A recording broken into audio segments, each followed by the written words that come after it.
Hello everyone, আসসালামু আলাইকুম। This is Zubair from Melbourne, Australia. আশা করতেছি সবাই ভালো আছেন। আলহামদুলিল্লাহ, আমি আল্লাহর রহমতে ভালো আছি, সুস্থ আছি। তো আজকে চলে আসলাম আমার এক বড় ভাইয়ের কাছে। আমার ভাই, তোমার ভাই, মনির ভাই। সো মনির ভাই অল্প কয়দিনে মাশাল্লাহ মেলবোর্নে আসছে, অনেক ভালো কিছু করতে পারতেছে। যেমন দেখা যেতেছে মেলবোর্নে অস্ট্রেলিয়াতে যারা আসে তারা বছরের পর বছরে কিছু করতে পারে নাই, আর ভাই আসার পরে 2-3টা গাড়ি নিয়ে নিছে। সো আজকে টপিকটা হইতেছে যে গাড়ি নিয়ে, গাড়ির মেনটেনেন্স খরচ কেমন, একটা গাড়ি কিনতে হলে কি কি জিনিস মাথায় রাখতে হবে, কি কি পেপারস লাগবে। সো সেই বিষয়ে আজকে ভাইয়ের সাথে একটু কথা বলবো। ভাই আসসালামু আলাইকুম, কি অবস্থা? জি, আপনি কেমন আছেন? এই তো ভাই আলহামদুলিল্লাহ। আগে বলেন অস্ট্রেলিয়ার জীবন কেমন যাচ্ছে আপনার, সেটা বলেন। অসাম, মাই গড। মানে অস্ট্রেলিয়া ভাইয়ের জীবনটা অনেক অনেক অনেক ভালো যাইতেছে।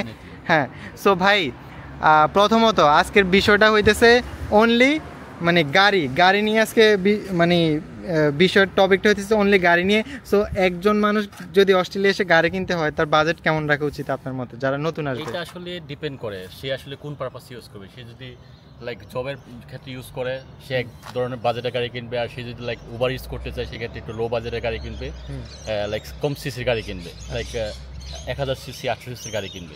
সেক্ষেত্রে যে তার ফুয়েল কনজাম্পশনটা ভালো পাবে। আর যদি সে মানে জবের জন্য ইউজ করে লাইক আমার মতো, সেক্ষেত্রে তো এটা হিসাব না। যেমন আমার এই গাড়ির দাম হচ্ছে আপনার $25,000। মাই গড, দেখেন ভাই অস্ট্রেলিয়া এসে $25,000, যেটা বাংলাদেশে অলমোস্ট মোর দ্যান 20 লাখ, ওই গাড়ি চালাচ্ছে ভাই। আর কি লাগে। সো আপনার মতে কত বাজেট থাকলে একটা গাড়ি কিনতে পারি অ্যাজ এ স্টুডেন্ট হিসাবে? অ্যাটলিস্ট $6,000 থেকে $7,000। ও, তার মানে আপনাদের এইসব গাড়ি কেনার দরকার নেই, আপনারা 6,000 থেকে 7,000 হইলে মোটামুটি ভালো একটা মিড রেঞ্জের গাড়ি নিতে পারবেন। আর বাংলাদেশ থেকে যদি কেউ গাড়ি কিনতে চায়, মানে কি জিনিস পেপার লাগবে স্পেশালি অস্ট্রেলিয়াতে? যখন কেউ একটা রিকন্ডিশন গাড়ি দেখবে তখন গাড়ির কন্ডিশন দেখতে হবে, ফুল একটু ইঞ্জিন দেখতে হবে। আর যদি পেপার দিতে চাক সেক্ষেত্রে এখানে পিপিএসআর আছে, পিপিএসআর পেপার চেক দিতে হবে, গাড়ির রেজও দেখতে হবে যে প্রিভিয়াস কোনো অ্যাক্সিডেন্ট হিস্টোরি আছে কিনা, সেগুলো দেখে গাড়ি নিতে হবে। আচ্ছা, সো এখন কথা বলি একজন মানে অ্যাজ এ স্টুডেন্ট হিসেবে একটা গাড়ির মেনটেনেন্স খরচ কেমন মান্থলি? এটা আসলে ডিপেন্ড করে হচ্ছে গাড়ির ব্র্যান্ডের উপর। টয়োটা হচ্ছে খুবই ফ্রেন্ডলি গাড়ি, এটাতে মানে আপনার মেনটেনেন্স খরচ খুবই কম। যদি আপনি এখন অন্য ওডি গাড়িতে যান, বিএমডাব্লিউতে যান, ওইসব হাই রেঞ্জের গাড়িগুলোতে একটু মেনটেনেন্স খরচ একটু বেশি হতে পারে। তবে আমরা স্টুডেন্ট হিসাবে, অ্যাজ এ ইন্টারন্যাশনাল স্টুডেন্ট হিসাবে আমাদের উচিত হচ্ছে টয়োটা ব্র্যান্ডের গাড়ি নেওয়া, যেগুলো হচ্ছে আপনার ফুয়েল কনজাম্পশন কম এবং হচ্ছে মেনটেনেন্স খরচ কম। আচ্ছা, সো মান্থলি কেমন, মানে এভারেজ কেমন? ওরকম তুমি মানে আমার একমাত্র শুধু মোবিল লাগে আর শুধু আপনার ফুয়েল লাগে। ফুয়েল হচ্ছে এখন ডিপেন্ড করে আপনি কতটুক চালান। যেমন আমার গাড়ি প্রচুর চালানো হয়, আমার মান্থলি ধরেন অলমোস্ট প্রায় $700-800 তেল লাগে, কিন্তু আমি এটা দিয়ে তো আর্ন করতেছি। হ্যাঁ। সো অনেকেই বলে খাজনা থেকে বাজনা বেশি, অনেকে ধরেন এক্সপেন্সের জন্য গাড়ি কিনতে চায় না, কারণ ইন্স্যুরেন্স আছে, আপনার একটা তেলের খরচ আছে, আপনার একটা রেজিস্ট্রেশন আছে। সো ওইটা যদি বলতে চান ওইগুলার কেমন খরচ যায়? মূলত আসলে খরচ বেশি, বাট ইনকামের তুলনায় খরচ বেশি না। আচ্ছা। এখানে আমরা একটা গাড়ির পিছনে টাকা ইনভেস্ট করি, সেটা দিয়ে আমরা টাকা বের করি, সেই অনুযায়ী আসলে অনেক খরচ বেশি না। ইন্স্যুরেন্স সেটা আপনার লাগবে, এটা সব দেশেই লাগে। ইন্স্যুরেন্সের খুব বেশি না, মান্থলি $100 যায়, ডিপেন্ড করে আপনি কোন ধরনের ইন্স্যুরেন্স নেন। আর গাড়ির যে রেজু, এটা আপনাকে দিতেই হবে, এটা প্রতি 3 মাস অন্তর আপনার $250-300 টাকা দিতে হয়। এটা গাড়ির মডেলের উপর ডিপেন্ড করে, সিসির উপর ডিপেন্ড করে।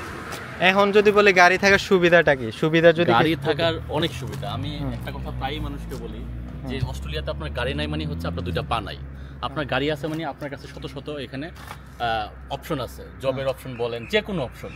আপনি চাইলে উবার ইউজ করতে পারবেন, চাইলে উবার এক্স করতে পারবেন, আপনি কুরিয়ার ডেলিভারি কাজ করতে পারবেন। যে কোনো জবে যখন আপনি অ্যাপ্লাই করতে চান তারা অবশ্যই আপনার গাড়ি আছে কিনা সেটা এনশিওর করে। যদি আপনার গাড়ি না থাকে তাহলে তারা আপনাকে হায়ার করবে না। জোস। এখন ভাই আপনার গাড়ির ভিতরটা একটু দেখাই। আমার গাড়ির ভিতরের কন্ডিশন তো খুবই খারাপ। এই তো না, অনেক অস্ট্রেলিয়ার গাড়ি মানে হচ্ছে ছোটখাটো একটা বাসা। অনেক সুন্দর ভাইয়ের গাড়িটা, আমার স্পেশালি পছন্দ হয়েছে। এটা কত সালের গাড়ি? 2024-এর টয়োটা। গাড়িটা অনেক সুন্দর, মানে ছোটখাটোর মধ্যে অনেক সুন্দর গাড়িটা। তো আজকে এইটুকুই, ভিডিওটা আর বড় করবো না, কারণ ভাইয়ের কাজ আছে অনেকগুলো, আমারও ইমার্জেন্সি কাজ আছে, কিন্তু সাডেনলি ভাইয়ের সাথে রাস্তার মাঝখানে দেখা হয়ে গেছে।